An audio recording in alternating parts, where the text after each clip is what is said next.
高雄车头的楼尾顶对去年底开放了后出现环境含治安的问题，曾个人伫遐唱卡拉 OK， 有民众感觉讲食无妥当，就向机关检举。也因为这铁道局甲市政府对这管理权移交的时间点无共识，若准有代志要人来处理呢，可能会变较拖沓。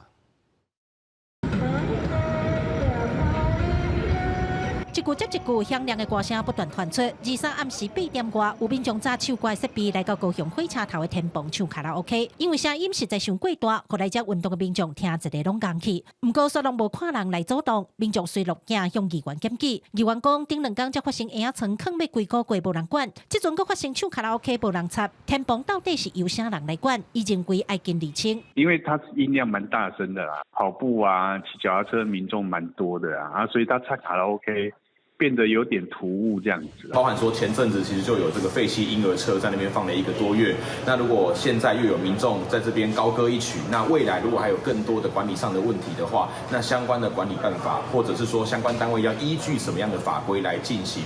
劝导、劝离等等的这个部分，其实都应该要再去做加强跟厘清。即摆有人甲天棚当作卡拉 OK 舞台事件，附近的派出所甲环保局拢讲无接到民众的报案甲တင်情，所以第一时间无人处理。佮加上天棚的主管机关到底是交通部铁道局，也是市府公园处，即摆双方无共识。铁道局认为因已经交给市府啊，不过工务局强调目前也未点交，所以唔是因来管。不过后续因也是请警察局甲环保局去稽查进行开发。公园处将协助加强劝导及设置宣导牌面。